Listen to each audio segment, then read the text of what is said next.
Hello everyone, welcome to the study concept Madhya Pradesh GK की MCQ series में आपका बहुत-बहुत स्वागत है। ये इस जीके की सीरीज का 5वां भाग है। इससे पहले मैं लगातार 4 पार्ट ला चुका हूं और अगर आप सभी स्टूडेंट्स ने मध्य प्रदेश जीके पे वो 4 पार्ट नहीं देखे हैं, वो चारों वीडियो नहीं देखे हैं, तो आप प्लेलिस्ट से जाकर वो पूरा के पूरे वीडियो देख सकते हैं। बहुत ही ज़्यादा इम्पोर्टेंट ये जीके की सीरीज चल रही है उन सभी एग्जाम्स के लिए, MPPSC, MPSI, Madhya Pradesh constable, पटवारी और जेल प्रहरी, इन सभी पर मध्य प्रदेश जीके के क्वेश्चंस बनते हैं। तो आप सभी विद्यार्थी जो कि इन सभी एग्जाम्स की तैयारी कर रहे हैं, उनको मैं बताना चाहता हूं कि ये बहुत ही ज़्यादा इम्पोर्टेंट सीरीज है।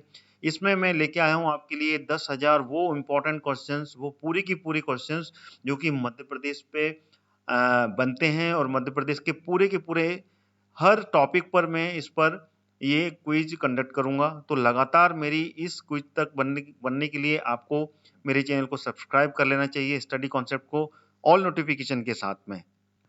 क्योंकि जब आप ऑल नोटिफिकेशन के साथ में आप सब्सक्राइब करेंगे तो जितने भी मैं वीडियोस बनाऊंगा मध्य प्रदेश जीके पर, जो कि आपके सभी एग्जाम्स के लिए इम्पोर्टेंट हैं, वो सारे वीडियोस के नोटिफिकेशन आपको मिलेंगे और लगातार आप वो सारे वीडियोस देख पाएंगे। तो ये 5वां भाग है जिसमें कि मैं अगले 25 क्वेश्चंस आपके लिए लेके आया हूँ और सारे क्वेश्चंस बहुत ही ज़्यादा इंपॉर्टेंट रहेंगे। उनके सभी फैक्ट्स के साथ में मैं आपको ये सारे क्वेश्चंस कवर कर पाऊंगा।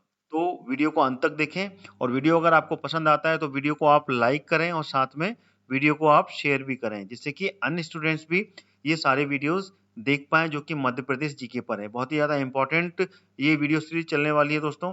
तो लगातार मेरे इन सारी वीडियोस को देखते रहें। 1, 2, 3, 4, 5 लगातार सीरीज बनेगी। आप सोच सकते हैं कि 25-25 क्वेश्चन करके मैं इन 10,000 क्वेश्चन को लेने वाला हूं, तो टोटल सीरीज के वीडियोस कितने बनने वाले हैं। तो आप लगातार मेरी वीडियोस के साथ में बने रहें। तो चलिए शुरू करता हूं अगले 25 क्वेश्चंस का ये 5वां पार्ट। ये आ गया पहला क्वेश्चन आपको, जो कि 101वां क्वेश्चन है, यानी कि इसके पहले जो लगातार 4 वीडियो आए हैं उसमें मैंने 25 क्वेश्चंस के 4 पार्ट कंप्लीट किए हैं। तो ये 101 से लेकर 125 तक के ये पूरे क्वेश्चंस आपको इस वीडियो में मिलेंगे। तो वीडियो आप अंत तक जरूर देखिएगा, बहुत ही इंपॉर्टेंट क्वेश्चंस इसमें कवर होने वाले हैं। ये पहला क्वेश्चन ले लेते हैं इस वीडियो का।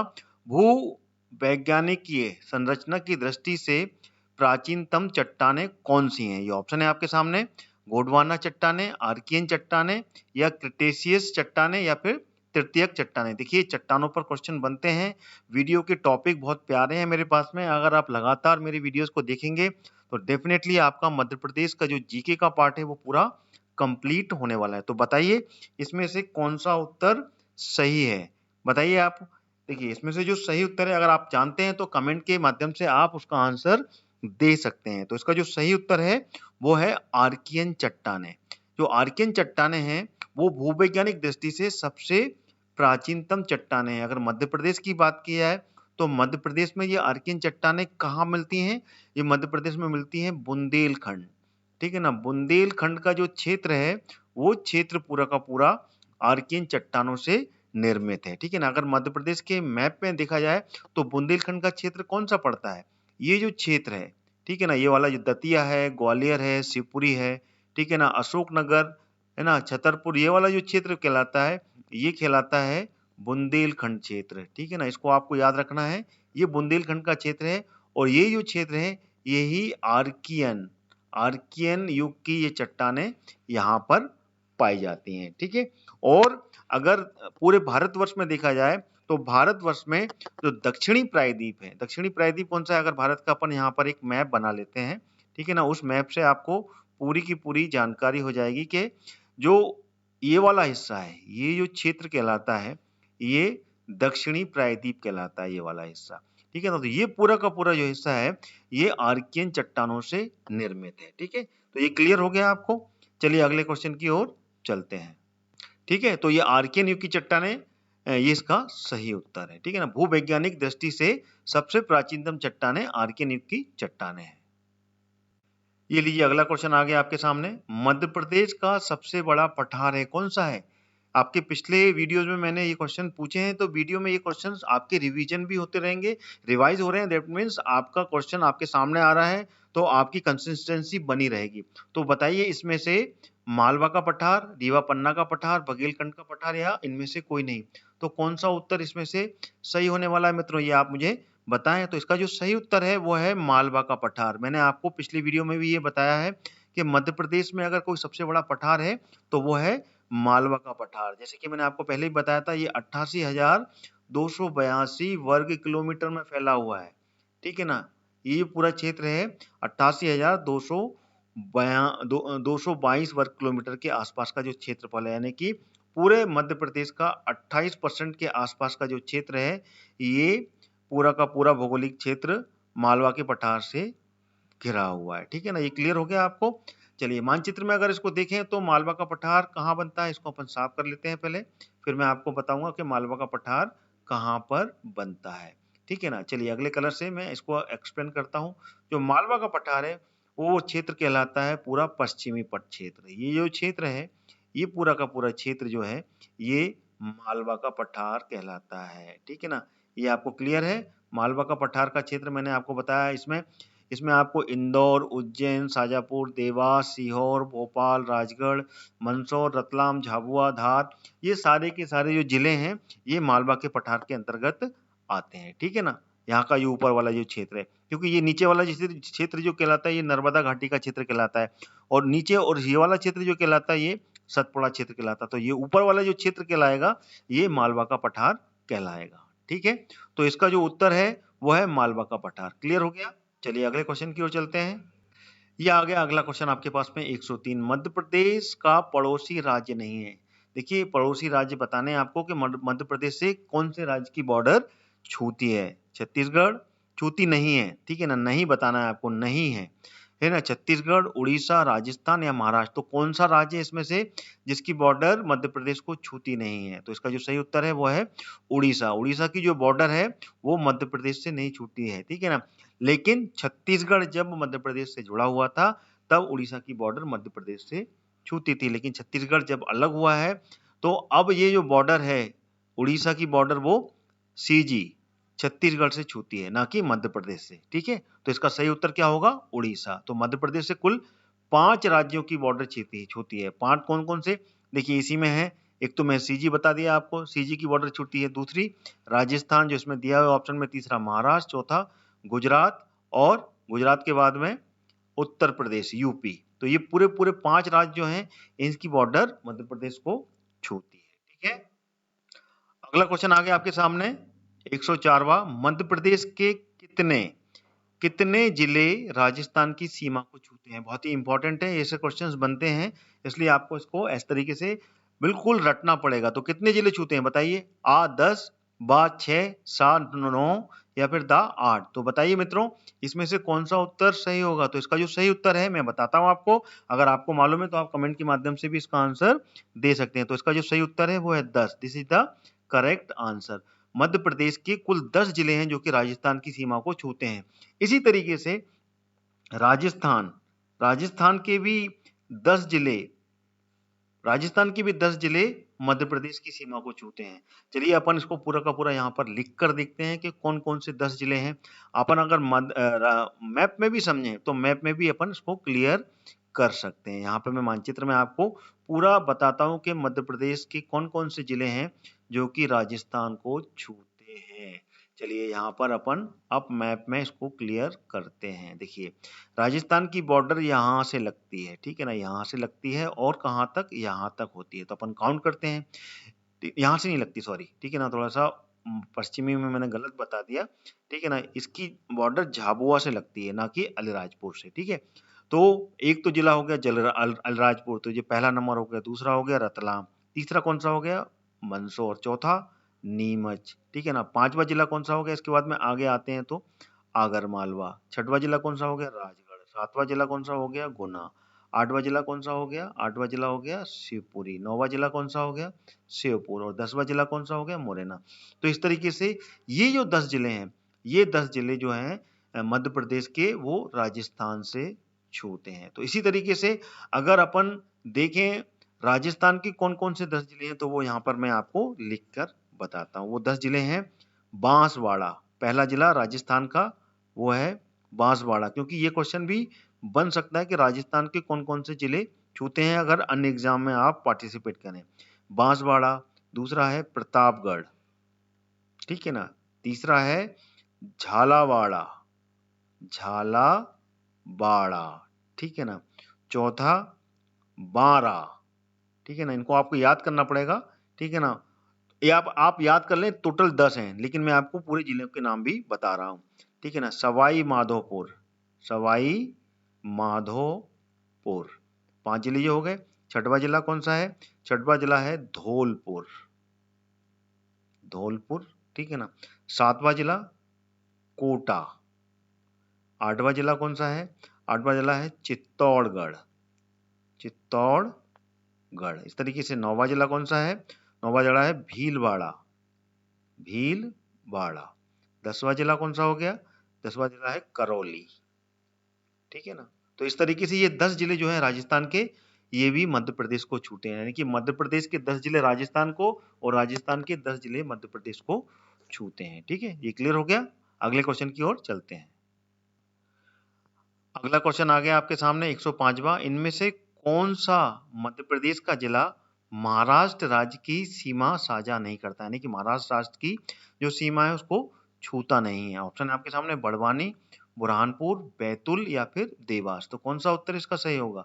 अगर आप मानचित्र को देखेंगे तो आंसर आराम से बता सकते हैं। तो इसका जो सही उत्तर है वो है Dewas. Dewas is the correct answer. चलिए मानचित्र में अगर अपन देखें तो क्लियर हो जाएगा, क्योंकि इसमें जो ऑप्शन दिए हुए हैं वो बड़वानी, बुरहानपुर और बैतूल दिए हैं, उसके बाद में देवास दिया है। तो बड़वानी, ये देखिए, ये महाराष्ट्र कहाँ से है? महाराष्ट्र लगा हुआ है यहाँ से, अलीराजपुर से, यहाँ से लगा हुआ है और कहाँ तक है? बालाघाट तक है। तो इसमें देखिए बड़वानी भी है यहाँ पर, बुरहानपुर भी है और बैतूल भी है। तो तीनों की बॉर्डर महाराष्ट्र से छू रही है। लेकिन ये देवास जो है, देवास, इसको अपन अलग कलर से हाईलाइट करते हैं, ये है देवास, ठीक है ना। तो ये अंदर में है, यानी कि राज्य का आंतरिक जिला है, ये अंदर का जिला है, तो इसकी बॉर्डर नहीं छू रही है। तो इससे क्लियर होता है ये तीनों बॉर्डर महाराष्ट्र से छूती हैं, तीनों जिले बड़वानी, बुरहानपुर और बैतूल जो ऑप्शन में दिया, लेकिन देवास नहीं छूता है। क्लियर हो गया। तो इसका करेक्ट आंसर कौन सा होगा? अगर पूछा है नहीं साझा करता है तो वो देवास है, ठीक है। तो ये क्लियर हो गया आपको। अगले क्वेश्चन की ओर चलते हैं। अगला क्वेश्चन आ गया आपके सामने, छठवां क्वेश्चन है, कर्क रेखा मध्य प्रदेश के किस पठार के दो भागों को विभाजित करती है? मध्य प्रदेश का वो कौन सा पठार है जिसको कि कर्क रेखा दो भागों में विभाजित करती है? छोटा नागपुर का पठार, मालवा का पठार, बुंदेलखंड का पठार या फिर रीवा का पठार, रीवा पन्ना का पठार। तो इसमें से कौन सा आंसर सही होगा? देखिए इसका जो सही उत्तर है वो है मालवा का पठार। This is the correct answer. Malwa का पठार जो है वो मध्य प्रदेश का सबसे बड़ा पठार है, और जो कर्क रेखा है वो मालवा के पठार के बीचों बीच से होकर गुजरती है और इसको दो भागों में विभाजित करती है। आइए देख लेते हैं मानचित्र में। जो कर्क रेखा है, ट्रॉपिक ऑफ कैंसर जिसे बोलते हैं इंग्लिश में, वो कहाँ से होकर गुजरती है और कितने जिलों पर? मध्य प्रदेश के टोटल 14 जिले जो हैं वो होकर गुजरती है इससे, ठीक है ना। तो ये आपको क्लियर होना चाहिए, मध्य प्रदेश के कितने जिले हैं? टोटल 14 जिले। कौन कौन से 14 जिले हैं पहले अपन उस पर टिक मार लेते हैं, ठीक है ना। फिर आपको बताएंगे कि उससे आपको क्लियर हो जाएगा कि कर्क रेखा कहाँ कहाँ से होकर गुजर रही है। अपन शुरू करते हैं रतलाम से, ठीक है ना। रतलाम से ये रेखा यहाँ से आती है, ठीक है। फिर उज्जैन, ठीक है ना। उज्जैन के बाद में फिर शाजापुर, ठीक है। शाजापुर के बाद में फिर राजगढ़, ठीक है। राजगढ़ के बाद में फिर सीहोर, सीहोर के बाद में भोपाल, भोपाल के बाद में विदिशा, रायसेन, सागर, ठीक है। सागर के बाद में कहाँ? फिर चलते हैं अपन दमोह, दमोह के बाद में फिर जबलपुर, जबलपुर के बाद में फिर कटनी, कटनी के बाद में उमरिया और फिर शहडोल, ठीक है। तो अपन गिनते हैं कितना हो गया? 1 2 3 4 5 6 7 8 9 10 11 12 13 और 14। टोटल कितने जिले हो गए? ये 14 जिले। तो इसको अपन अगर यहाँ से लाइन खींचें तो यूं करते हुए, कुछ ऐसे घूमते हुए, कुछ यहाँ से यूं निकलते हुए, इस तरीके से क्रॉस होती है ये, ठीक है ना। इससे आपको क्लियर हो जाएगा कि ये रेखा कहाँ से जा रही है, ठीक है। तो ये रेखा है, और ये जो मालवा का पठार है, ये जो है ये यहाँ से है, ठीक है ना। ये पूरा का पूरा क्षेत्र मालवा का पठार पड़ता है। तो मालवा के पठार को दो भागों में विभाजित करती है ये रेखा। तो ये पूरा का पूरा जो हो गया ये मालवा का पठार हो गया, ठीक है। मालवा का पठार है। तो 2 भागों में विभाजित करती है ट्रॉपिक ऑफ कैंसर, ठीक है। तो मध्य प्रदेश का सबसे बड़ा पठार है मालवा का पठार। क्लियर हो गया? जो मैंने आपको बताया मालवा का पठार जो कि 2 भागों में विभाजित करती है और ट्रॉपिक ऑफ कैंसर टोटल 14 जिलों से होकर गुजरती है। मतलब 14 जिले मैंने आपको अभी मानचित्र में पूरे समझा दिए। ठीक है ना दोस्तों? चलिए अगले क्वेश्चन की ओर चलते हैं। अगला क्वेश्चन आ गया 107वां, मध्य प्रदेश की सबसे ऊंची चोटी धूपगढ़ स्थित है कहाँ पर? ये देखिए एमपीपीएससी में ये क्वेश्चन बना है, ठीक है ना। एमपीपीएससी में भी ये क्वेश्चन आया है और एमपीएसआई में भी आया है। ये एमपीएसआई में और अन्य एग्जाम्स में भी ये क्वेश्चन बार बार रिपीट होता है। बहुत ही इंपॉर्टेंट क्वेश्चन है ये। महादेव श्रेणी, महादेव पहाड़ियों पर, राजपीपला पहाड़ियों पे में, या फिर मेकला श्रेणी में, या फिर कैमूर पहाड़ियों में कहाँ पर स्थित है ये धूपगढ़ की चोटी? ऑप्शन आपके सामने है। अगर आपको आंसर आता है तो कमेंट के माध्यम से आंसर जरूर देवें। तो इसकी जो उत्तर है वो है महादेव पहाड़ियों में स्थित है ये धूपगढ़ की चोटी। तो this is the correct answer. और ये महादेव की पहाड़ियां ये सतपुड़ा, सतपुड़ा की जो श्रेणी है, सतपुड़ा की जो पहाड़ियां हैं, ठीक है ना, उस पर स्थित है। सतपुड़ा की श्रेणी की महादेव श्रेणी पर धूपगढ़ की चोटी स्थित है और ये टोटल 1350 मीटर ऊंची है और मध्य प्रदेश की सबसे ऊंची चोटी है ये, ठीक है ना। क्लियर हो गया? ठीक है। और इसके बाद में मध्य प्रदेश की दूसरी चोटी आती है 1172, ये है सिद्ध बाबा की, ठीक है ना। ये भी आपको क्लियर होना चाहिए। सिद्ध बाबा की जो चोटी है ये बुंदेलखंड में स्थित है, ठीक है ना। भांडेर की श्रेणी जो है वहां पर स्थित है ये, जो 1172 मीटर ऊंची है। उसके बाद में तीसरे नंबर पे जो आती है वो कौन सी आती है बताइए? तीसरे नंबर पे वो आती है सिगार। सिगार आती है जो कि कितनी है 884 मीटर ऊंची, जो कि मालवा के पठार में है। फिर चौथे नंबर पे जो आती है वो 881 मीटर ऊंची है। कौन सी है वो? जानापावा की पहाड़ी, जानापावा की चोटी। क्लियर हो गया? फिर उसके बाद में आती है दझारी, दझारी, दझारी चोटी जो है ये आती है 854 मीटर, 854 मीटर है। ये भी मालवा के पठार में। ठीक है, ये क्लियर हो गया। तो ये सारे इंपॉर्टेंट चोटियां जो मैं आपको बता रहा हूँ, ठीक है ना। सिद्ध बाबा सबसे पहली तो धूपगढ़ की चोटी, ठीक है ना, जो कि 1100 मीटर 1350 मीटर है। फिर सिद्ध बाबा की चोटी दूसरे नंबर पर आती है। तीसरे पर आती है सिगार चोटी। फिर चौथे पे आती है जाना बाबा की। फिर पांचवे पे आती है धजारी, ठीक है ना। तो ये सारी इंपॉर्टेंट चोटियों के बारे में मैंने आपको इसमें बता दिया। आगे बढ़ते हैं अगले क्वेश्चन की ओर। अगला क्वेश्चन आ गया आपके सामने 108वां, कौन सी श्रेणी यमुना और सोन के मध्य जल द्विभाजक का कार्य करती है? जल मतलब कि जल को दो भागों में बांटती है। कौन सी श्रेणी है जो कि यमुना और सोन को अलग अलग भागों में बांट देती है? भांडेर, मैकाल, कैमूर या फिर मोकंदवारा, कौन सी श्रेणी है? तो इसका जो सही उत्तर है वो कौन सा होगा? तो इसका सही उत्तर है कैमूर। जो कैमूर की श्रेणी है यही श्रेणी है जो कि यमुना और सोन को के मध्य में जो जल द्विभाजक का कार्य करती है, यानी कि जल को दो भागों में बांट देती है, ठीक है ना। जो ये कैमूर की श्रेणी है ये जो कटंगी है जबलपुर के पास में, जबलपुर के पास में जो कटंगी क्षेत्र है वहां पर ये पर्वत श्रेणी वहां से शुरू होती हुई ये पूरी की पूरी पूर्व तक जाती है, ठीक है ना, जबलपुर में। और ये पूरी यमुना को, यमुना नदी जो है, यमुना नदी और सोन नदी, इन दोनों को द्विभाजक का कार्य करती है, ठीक है ना। ये आपको ध्यान रखना चाहिए। और ये कहाँ से शुरू होती है? कटनी से शुरू होती है। कटनी और दमोह से शुरू होती हुई ये जबलपुर के आगे पूर्व तक जाती है, यानी कि पूर्वी क्षेत्र ये पूरा का पूरा पड़ता है। और सोन नदी पूर्व में ही है। और ये अमरकंटक से निकलती है, अनूपपुर जिले से, और उत्तर प्रदेश और बिहार से होती हुई गंगा में जाके सोन नदी मिल जाती है। सोन नदी कहाँ? गंगा की सहायक नदी है। और यमुना नदी भी कहाँ है? ये भी गंगा की सहायक नदी है। तो इन दोनों की जल के बीच की जो अवरुद्ध की पहाड़ियां हैं वो कैमूर की पहाड़ियां हैं, ठीक है। तो this is the correct answer, ठीक है।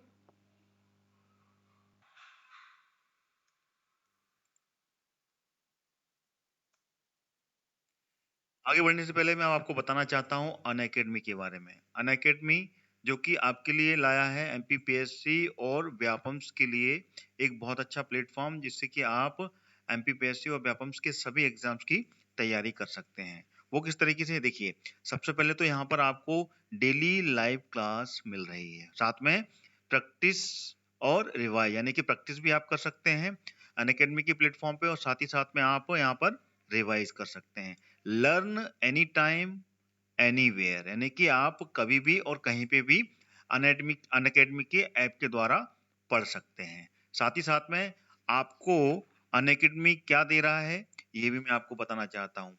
सबसे बड़ी बात, अनअकैडमी आपको free plan by the Unacademy, यानी कि आप अनअकैडमी पर एमपीपीएससी और व्यापम्स की जो पढ़ाई है, जो कि एग्जाम है, सारे एग्जाम्स को आप फ्री में पढ़ सकते हैं। Choose to study from 50 top educators, ठीक है ना, जो 50 टॉप एजुकेटर्स अनअकैडमी से जुड़े हुए हैं वो उनमें से आप चूज कर सकते हैं। और उसमें क्या 500 free live classes every week, हर हफ्ते आपको 500 से अधिक लाइव क्लास मिलने वाली है with the doubt clearing session, यानी कि आपको लाइव डाउट क्लियरिंग भी होगा। जो भी आपके पास आपके माइंड में कंफ्यूजन हो रहा है, कोई डाउट हो रहा है, तो लाइव क्लास को आप अटेंड करेंगे तो उसी टाइम आप लाइव उसके डाउट भी क्लियर कर पाएंगे। साथ ही साथ आपको मिल रहा है वीकली फ्री मॉक टेस्ट, ठीक है ना, हर हफ्ते आपको एक मॉक टेस्ट भी यहाँ पर कंडक्ट कराया जाएगा जो कि फ्री में होगा, यानी कि फ्री प्लान में आपको बहुत कुछ मिलने वाला है अनअकैडमी पर। फ्री लाइव क्विज, सब फ्री है, ठीक है। 20,000 से ज्यादा यहाँ पर क्वेश्चंस बैंक है जिसके थ्रू आप लाइव क्विज अटेंड कर सकते हैं। यहाँ पर T20 फ्री लाइव क्विज जिसमें कि 20 क्वेश्चंस मिलते हैं आपको 20 मिनट में, और 8 बजे आपको इस पेपर का एनालिसिस मिलता है, ठीक है। आपको करना क्या होगा उसके लिए, कुछ नहीं, सिंपल सा है। आप अपने मोबाइल को उठाइए और उसमें अनअकैडमी का जो लर्नर ऐप है वो आप उसमें डाउनलोड करना है। उसके बाद में आपको use code to unlock free plan, यानी कि जो फ्री प्लान है उसको अनलॉक करने के लिए आपको कोड का उपयोग करना पड़ेगा। कोड क्या है, हरदयाल कुशवाहा। जैसे ही आप इसका यूज करके अनलॉक बटन को प्रेस करेंगे, ये जो प्लान है फ्री प्लान जो है वो अनलॉक हो जाएगा। स्टेप क्या होगा, what are you preparing for it, यानी कि आप किस चीज की तैयारी कर रहे हैं वो सबसे पहले यहाँ पर सिलेक्ट करना है, MPPSC. Then go for the next option, state PSC, ठीक है ना। स्टेट पीएससी जैसे सिलेक्ट करेंगे आप, अगला ऑप्शन आपको एमपीपीएससी एंड व्यापम चूज करना है। फिर नेक्स्ट ऑप्शन आएगा, उसमें आपको रेफरल कोड डालकर अनलॉक का जो बटन है उसको क्लिक करेंगे आप, देन ये जो प्लान है ये अनलॉक हो जाएगा, ठीक है ना। अब चलते हैं अपन बैच, जो कि प्लस बैचेज है, यानी कि अनअकैडमी के जो प्लस सब्सक्रिप्शन प्लान्स हैं उसके बारे में आपको इसमें बताना चाहता हूं। देखिए फ्री प्लान्स में आपको बहुत कुछ मिलेगा, लेकिन प्लस प्लान में आपको वो सारे कोर्सेज मिलेंगे जो कि आप एक्चुअल में पढ़ना चाहते हैं, यानी कि extra if you want to take some learning from the Unacademy, then you will choose the plus batches. देखिए plus batches for all round preparation, यानी कि ऑलराउंड प्रिपरेशन के लिए आपको ये प्लस बैचेज अनअकैडमी आपके लिए दे रहा है। क्रैक प्रीलिम्स 2020, जो एमपीपीएससी का जो अभी नोटिफिकेशन आया है 2020 का, 2020 का जो नोटिफिकेशन आया है उसकी तैयारी के लिए आपको यहाँ पर ये प्लस बैचेस लेने हैं, ठीक है ना। With the choose your batch which suit your preparation best, यानी कि आप अपने हिसाब से अपना बैच यहाँ पर चुन सकते हैं। इसमें आपको क्या क्या मिलने वाला है, 60 डेज लाइव क्रैश कोर्स, ठीक है ना। Revise theory during the day, यानी कि डे में आपको यहाँ पर रिवीजन मिलने वाला है, और साथ में जो प्रैक्टिस लाइव एमसीक्यू है वो नाइट में मिलने वाले, यानी कि दिन में आप पूरी पढ़ाई कीजिए और रात में आप उसकी जो प्रैक्टिस लाइव एमसीक्यू यानी मल्टीपल चॉइस क्वेश्चंस की आपको यहाँ पर लाइव क्लास रात में मिलेगी, ठीक है ना। लाइव एमसीक्यू रिवीजन बैच, ठीक है ना, 3 days topic wise live practice session, ठीक है। Dedicated live doubt clearing batches, weekly 12 session, 2 hours daily subject wise. Recorded batch, यहाँ पर देखिए आपको रिकॉर्डेड जो बैचेस हैं जो पहले से रिकॉर्ड पड़े हुए हैं वो आपको पूरे मिलने वाले हैं with the live doubt clearing, यानी कि रिकॉर्डेड बैच देखिए, उसके बाद में इसका पूरा का पूरा आपको लाइव डाउट क्लियरिंग सेशन भी कंडक्ट कराया जाएगा। Complete revision at your own pace, यानी कि अपने हिसाब से आप अपनी उसका रिवीजन कर सकते हैं। आप जब चाहें उस वीडियो को पॉज कर सकते हैं और जब चाहें उसको रन कर सकते हैं, ठीक है। तो पूरा का पूरा आप अपने हिसाब से ही ये पूरे रिकॉर्डेड बैच को देख सकते हैं। Foundation pre mains MPPSC batch ये चालू होने वाला है कब, 5 जनवरी से। 5 जनवरी से ये भी स्टार्ट होने वाला है, तो ज्यादा देर नहीं लगानी है, go and get the plus subscription in Unacademy app. Prelims completion by March. देखिए प्रीलिम्स की जो तैयारी है इस बैच के द्वारा आपको मार्च तक पूरी तैयारी अनअकैडमी कर देगा, ठीक है ना। 20+ यहाँ पर देखो इस बैच के लिए 20+ प्रीलिम मॉक टेस्ट प्रैक्टिस के लिए मिलने वाले हैं। 20,000 से अधिक क्वेश्चन बैंक है जिसमें कि आप डेली प्रैक्टिस कर सकते हैं। पीडीएफ रिवीजन नोट्स मिलेंगे हर क्लास के, जितनी भी क्लास आप ज्वाइन करेंगे उन सब की आपको पीडीएफ नोट्स मिलने वाले हैं जिससे कि आप रिवीजन कर पाएंगे। जिन विद्यार्थियों ने एमपीपीएससी मेंस क्लियर कर लिया है, वो प्री क्लियर कर लिया है 2019 का, उन सब के लिए यहाँ पर मेंस के revision batch with answer writing practice already running, ठीक है ना, पहले से ये चालू हो चुका है, तो उसको आप फटाफट ज्वाइन कर लीजिए। जो एमपीपीएससी प्री क्लियर कर चुके हैं 2019 का, तो उन सब के लिए एक सुनहरा मौका है ये मेंस की तैयारी करने का अनअकैडमी पर, ठीक है। प्रीलिम्स क्लियर करने के लिए ये रामबाण राज है, ठीक है ना। प्रीलिम्स क्लियर करने के लिए ये एकदम रामबाण कोर्स, जो कि कब शुरू हो रहा है, ये 4 जनवरी 2021 से। ये बहुत ही अच्छे से आपको पूरी की पूरी तैयारी करने वाला है, क्योंकि प्रीलिम्स की तैयारी यहाँ पर बहुत ही अच्छे से अनअकैडमी आपको करवाएगा। अभी ज्वाइन कीजिए अल्टीमेट 60 डेज क्रैश कोर्स, ठीक है ना, फ्री। यहाँ पर revise theory during the day, जैसे कि आपको पहले बता चुका हूँ, रिवाइज करेंगे थ्योरी को और नाइट में लाइव एमसीक्यू सीरीज यहाँ पर कंडक्ट कराई जाएगी। 20+ mock test already live and full length test every day, ठीक है। तो ये पूरा का पूरा अभी आपको 60 डेज का ये 4 जनवरी से स्टार्ट हो रहा है, तो ये पूरा का पूरा आपको जानकारी इसमें आपको मैंने दे दी है। अब आगे चलते हैं, आगे अनअकैडमी आपको और क्या क्या प्रोवाइड करवा रहा है।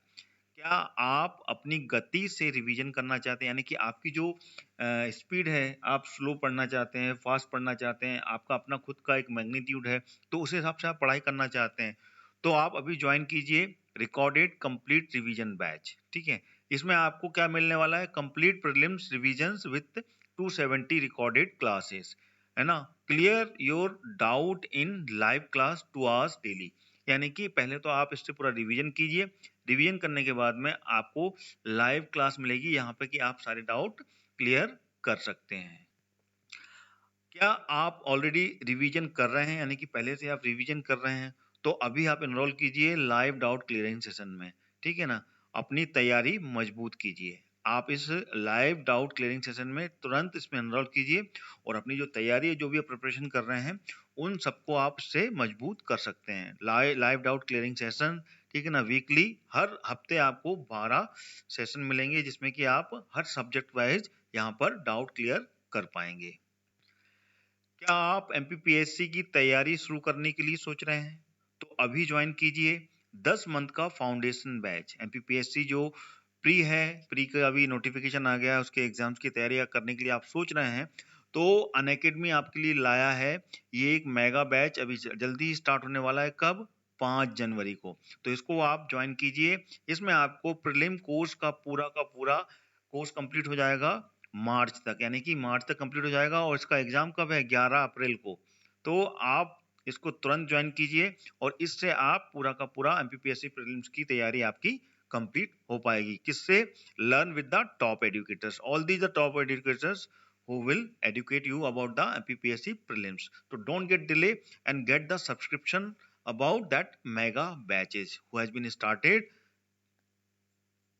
going to be start 5th January 2021।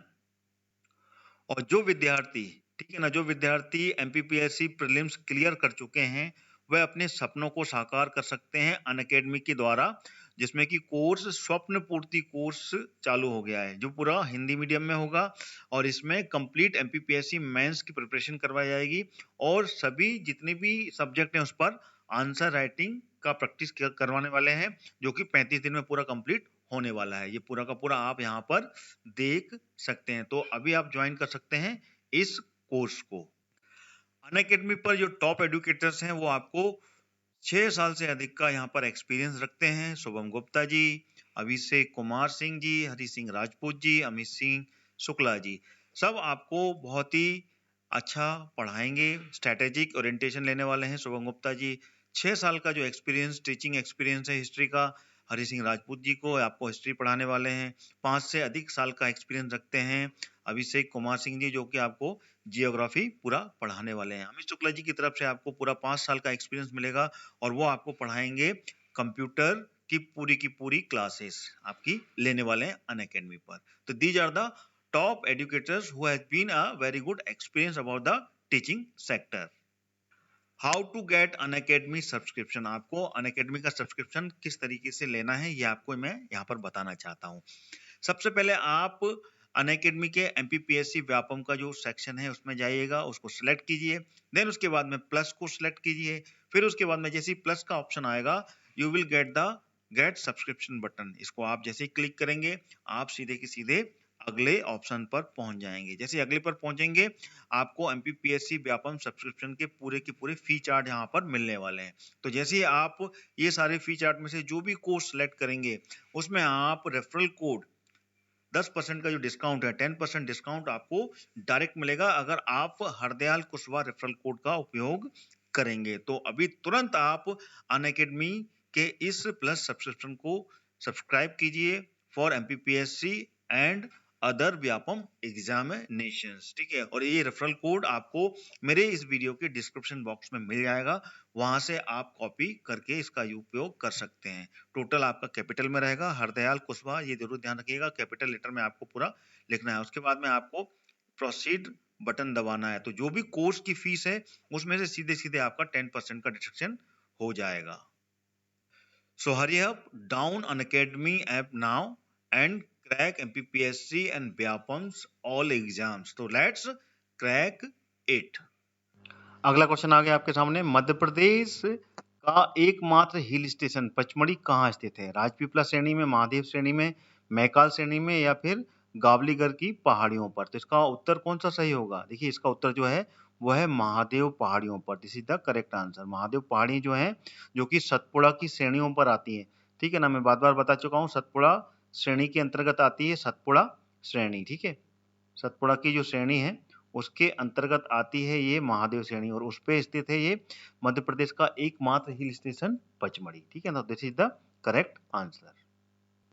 अगला क्वेश्चन आ गया आपके सामने 110। चंबल घाटी मध्य प्रदेश, ये मध्य प्रदेश लिखा हुआ है एमपी, मध्य प्रदेश की किस भौतिक विभाग में या किस भौतिक भाग में स्थित है? बघेलखंड का पठार, बुंदेलखंड का पठार, मध्य भारत का पठार या फिर बिंद कगारी प्रदेश? किस भाग में स्थित है ये चंबल घाटी? तो इसका जो सही उत्तर है वो है मध्य भारत का पठार, ये इसका सही उत्तर हो जाएगा, ठीक है ना। चंबल की जो घाटी है ये अगर अपन मानचित्र के अनुसार देखें तो चंबल का उद्गम कहाँ से हुआ है? इंदौर से हुआ है, ठीक है ना। अगले कलर से अपन इसको बताता हूं मैं आपको, है ना। इंदौर से इसका उद्गम हुआ है और ये यूं करके ऐसे जाती है, क्लियर है। तो ये वाला जो पूरा क्षेत्र है ये जो कहलाता है ये मध्य भारत का पठार कहलाता है, मध्य भारत का पठार कहलाता है ये, ठीक है ना। मध्य भारत का क्षेत्र कहलाता है। तो मध्य भारत के पठार से पर है ये पूरी की पूरी चंबल की घाटी, यानी कि चंबल नदी यहाँ से निकली है, वो पूरा क्षेत्र चंबल की घाटी कहलाता है। तो इसका जो सही उत्तर है वो है मध्य भारत का पठार, ठीक है। क्लियर हो गया, मैंने मानचित्र के अनुसार आपको पूरा एक्सप्लेन कर दिया, ठीक है। अगले क्वेश्चन की ओर चलते हैं। अगला क्वेश्चन आ गया आपके सामने 111। चंबल बेसिन में सबसे उत्तरीय जिला कौन सा है? यानी कि सबसे उत्तर में जो जिला है मध्य प्रदेश का वो चंबल बेसिन में कौन सा है? मुरैना, ग्वालियर, रीवा या फिर धार? तो इसमें से सही उत्तर कौन सा होगा? तो इसका जो सही उत्तर है वो है Morena. Morena is the your correct answer, ठीक है ना। क्योंकि मुरैना जो है मध्य प्रदेश का सबसे उत्तरी क्षेत्र है, ठीक है ना। सबसे उत्तर में लगता है मुरैना, मानचित्र में देख सकते हैं अपन, ये देखिए ये पूरा उत्तरी क्षेत्र है और सबसे उत्तर में लगने वाला जिला जो है वो मुरैना है। तो जो जिला जो क्वेश्चन पूछा गया है चंबल बेसिन, तो क्योंकि चंबल इसी के बाजू से गुजरती है तो चंबल बेसिन का सबसे उत्तरी जिला जो कहलाता है वो मुरैना कहलाता है। मैंने बताया ना आपको चंबल की घाटी जो गई हुई है, तो this is the correct answer. Morena जिला इज द करेक्ट आंसर जो चंबल बेसिन का सबसे उत्तरी जिला है, ठीक है। अगला क्वेश्चन आ गया। अगला क्वेश्चन है 112वां। मध्य प्रदेश भारत का खालिस्तान विशालतम राज्य है, कौन से नंबर का है? दूसरा, पहला, तीसरा या फिर चौथा? तो इसका जो सही उत्तर है वो कौन सा होगा? बताइए आप कमेंट के माध्यम से मेरे को। तो इसका सही उत्तर है दूसरा। दूसरा सबसे विशालतम राज्य है, यहाँ पे जो आएगा वो आएगा दूसरा, ठीक है ना। दूसरा राज्य है ये जो कि मध्य प्रदेश भारत का सबसे विशालतम राज्य है। और पहला जो राज्य है वो कौन सा है? पहला राज्य है राजस्थान। जो राजस्थान है वो पहला राज्य क्षेत्रफल की दृष्टि से। मध्य प्रदेश का क्षेत्रफल कितना है? 82 कितना है बताओ? 8 नॉट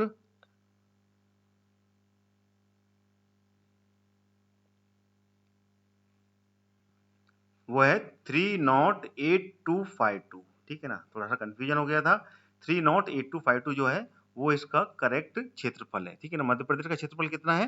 3 यानी कि 3,08,252 वर्ग किलोमीटर, ये मध्य प्रदेश का क्षेत्रफल है।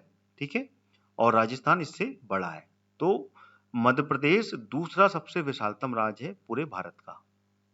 अगला क्वेश्चन आ गया, यह स्थान पहले ग्वालियर के सिंधिया परिवार की ग्रीष्मकालीन राजधानी के नाम से जाना जाता था। कौन सा था वो? रानीखेत, शिवपुरी, चित्रकूट या फिर जबलपुर? तो कौन सा आंसर इसका सही होगा?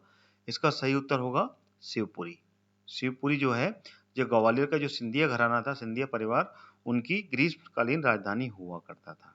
क्योंकि मध्य प्रदेश में अगर सबसे ज्यादा कोई ठंडा क्षेत्र है, ठंडा जिला है, वो है शिवपुरी। यहाँ पे की टेम्परेचर सबसे कम होता है। और शिवपुरी मध्य प्रदेश की कश्मीर के नाम से भी जानते हैं इसको। इसलिए ग्वालियर में जो सिंधिया घराना था, उसकी ग्रीष्मकालीन यानी कि गर्मी के समय में वो अपनी राजधानी को शिवपुरी ले जाते थे। और शिवपुरी में ही इनकी जो राजघराने की जो इनके पूर्वज हैं, उनकी समाधियां भी शिवपुरी में ही स्थित है। ठीक है, तो this is the correct answer. अगला क्वेश्चन हो गया, निम्नलिखित जिलों में से कौन सा जिला सागर संभाग में नहीं आता? देखिए, संभाग पर क्वेश्चन बना है। अगर आप संभाग के ऊपर में पूरा वीडियो देखना चाहते हैं कि मध्य प्रदेश में जो 10 संभाग हैं उसमें कौन कौन से जिले आते हैं, तो मेरा जो संभाग पे बना हुआ वीडियो है वो प्लेलिस्ट से आप देख लीजिए। तो उसमें आपको पूरी जानकारी मिल जाएगी कि मध्य प्रदेश के संभाग में कौन कौन से जिले आते हैं। अगर आप इसका आंसर जानते हैं तो बताएं कमेंट के माध्यम से। दमोह, पन्ना, टीकमगढ़ या फिर सतना? तो सागर संभाग में इनमें से कौन सा जिला है जो कि नहीं आता है, बताएं? तो इसका जो सही उत्तर है वो है सतना। सतना जो जिला है ये इसका सही उत्तर होगा। और सतना जिला जो आता है वो रीवा संभाग में आता है।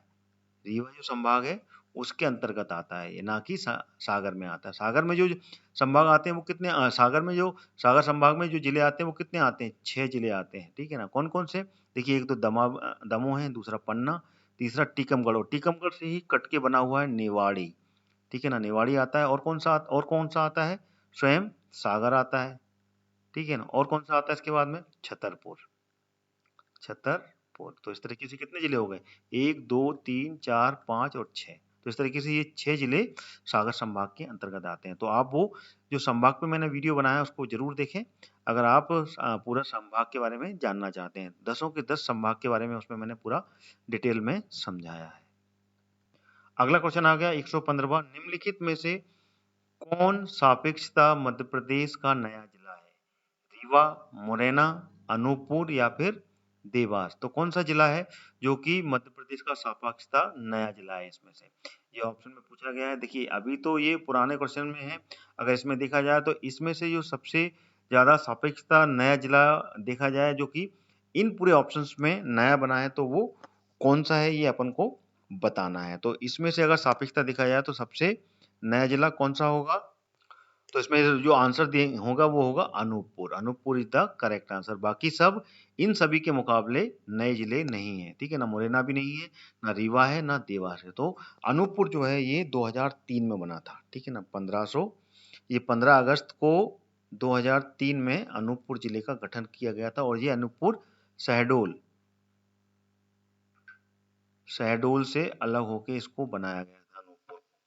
ठीक है, क्लियर है आपको? अनूपपुर जिला। ठीक है, 15 अगस्त 2003 को नया जिला बना था। और अभी हाल ही में जो नया जिला मध्य प्रदेश में बना है वो कौन सा है? मैंने अभी बताया पिछले क्वेश्चन में, निवाड़ी। नया जिला बना है ये निवाड़ी, जो कि कब बना है? 1 अक्टूबर 2018 को नया जिला टीकमगढ़ से अलग होकर बनाया गया है ये। ठीक है ना, 1 अक्टूबर 2018 को।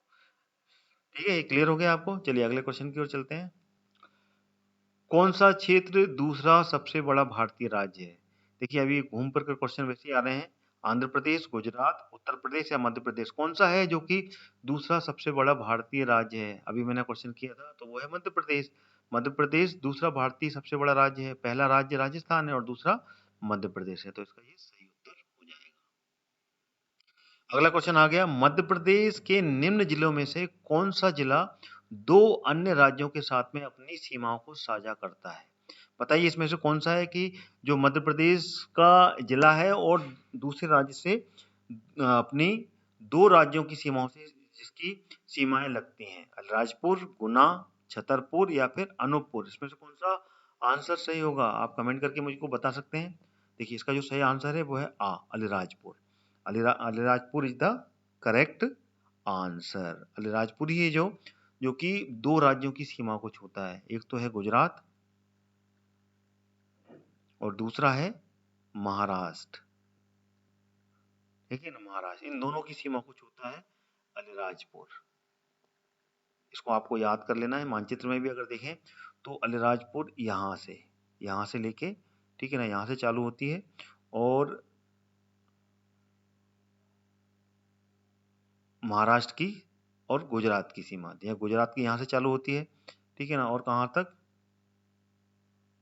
यहाँ से ऐसे लगती है, ये गुजरात है। सॉरी, यहाँ से होती है। इसका थोड़ा सा कंफ्यूजन मेरे को हो जाता है कभी कभी, इसलिए थोड़ा सा पेशेंस रखा कीजिए। यहाँ से ऐसे करके ऐसे, ये गुजरात है।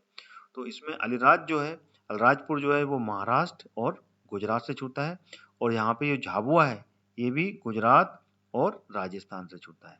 ठीक है ना, ये दोनों जिले जो हैं याद रखिएगा, इसमें झाबुआ जिला गुजरात और राजस्थान से छूता है, और यहाँ पर अलीराजपुर जो है गुजरात और महाराष्ट्र से छूता है। ये क्लियर हो गया आपको? तो ये जो है ये गुजरात है। क्लियर हो गया? चलिए अगले क्वेश्चन की ओर चलते हैं। अगला क्वेश्चन हो गया, मध्य प्रदेश के दक्षिण में स्थित दो राज्यों का उल्लेख करें। दक्षिण में कौन कौन से दो राज्य होंगे इसमें से? छत्तीसगढ़ उड़ीसा, राजस्थान उत्तर प्रदेश, या महाराष्ट्र आंध्र प्रदेश, या फिर छत्तीसगढ़ झारखंड। तो इसका सही उत्तर क्या होगा? इसका जो सही उत्तर होगा वो होगा सा, महाराष्ट्र और आंध्र प्रदेश। अगर आप मानचित्र से देखा जाए तो इसका जो सही उत्तर महाराष्ट्र और आंध्र प्रदेश है। देखिए महाराष्ट्र ये दक्षिणी क्षेत्र है दक्षिणी क्षेत्र, तो इस दक्षिणी क्षेत्र का यहाँ से लगा हुआ है महाराष्ट्र, और इसी के नीचे जो है वो आंध्र प्रदेश है। ठीक है ना, ये महाराष्ट्र है पूरा, तो this is the correct answer. ठीक है ना, this is the correct answer. अगले क्वेश्चन की ओर चलते हैं।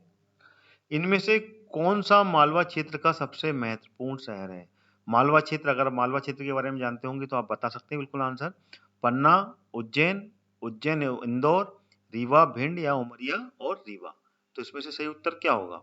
मालवा के पठार पे दो जिले आते हैं, ये दोनों उज्जैन और इंदौर, तो this is the correct answer. ठीक है ना, मानचित्र में देख लेते हैं आप। देखिए ये है पूरा का पूरा मालवा का पठार मैंने बताया, इसमें इंदौर भी आता है और उज्जैन भी आता है, ये मैंने बताया था। ये पूरा मालवा का पठार है, ये अंकित किया हुआ है। तो इसमें ये दोनों इंपॉर्टेंट जिले जो हैं ये हैं महत्वपूर्ण शहर, तो this is the correct answer. अगला क्वेश्चन आ गया आपके सामने 120। चंदेरी अपनी सीमाओं को बांटता है। चंदेरी जो है कौन सी सीमाओं को बांटता है? मालवा और बुंदेलखंड को, ग्वालियर और मालवा को, उज्जैन और सांची को, या फिर बुंदेलखंड और सांची को। तो इसका सही उत्तर क्या होगा? तो इसका सही उत्तर होगा मालवा और बुंदेलखंड का जो पठार है इसको बांटता है। ठीक है ना, this is the correct answer. Chanderi जो है अशोकनगर का क्षेत्र है, और अशोकनगर में जो चंदेरी है ये मालवा और बुंदेलखंड की एक सीमा रेखा बनाता है, तो this is the correct answer. अगला क्वेश्चन आ गया, मध्य प्रदेश के निम्न जिलों में से जो ऑप्शन में दिए हुए हैं कौन सा जिला उत्तर प्रदेश और छत्तीसगढ़ के साथ में अपनी सीमाओं को साझा करता है? रीवा, अनूपपुर, सिंगरौली, या फिर शहडोल। तो इसका उत्तर कौन सा सही होगा? तो इसका उत्तर होगा सिंगरौली।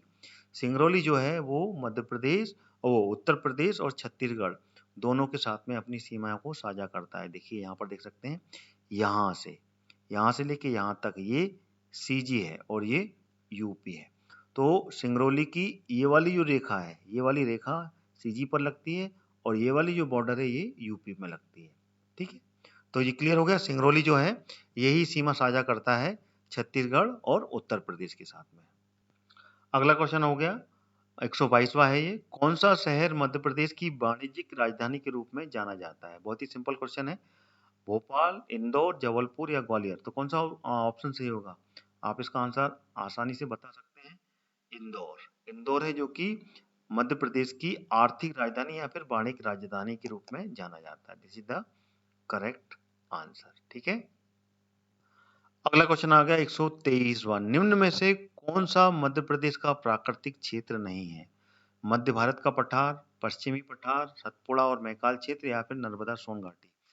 तो आपको अगर मध्य प्रदेश के प्राकृतिक क्षेत्रों के बारे में मालूम होगा तो आप बता पाएंगे कि मध्य प्रदेश के प्राकृतिक क्षेत्र कितने हैं। कुल 7 प्राकृतिक क्षेत्र हैं, तो उसमें से ये जो बा है, पश्चिमी पठार, ये नहीं आता है। तो this is the correct answer.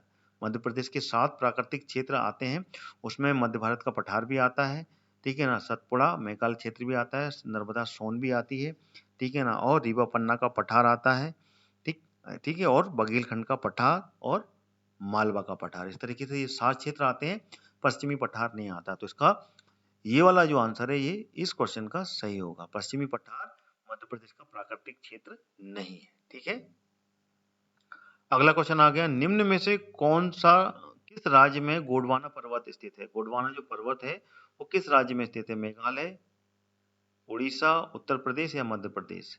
तो इसका जो सही उत्तर है, बिल्कुल सिंपल है, मध्य प्रदेश का जीके चल रहा है, तो गोंडवाना जो पर्वत है वो मध्य प्रदेश में स्थित है। गोंडवाना लैंड अगर कहीं है तो मध्य प्रदेश में कहाँ पर है? ये बघेलखंड का जो पठार कहलाता है, बघेलखंड का जो पठार है वहां पर है ये गोंडवाना पर्वत। ठीक है ना, गोंडवाना पर्वत, गोंडवाना लैंड बघेलखंड खंड का जो हिस्सा कहलाता है।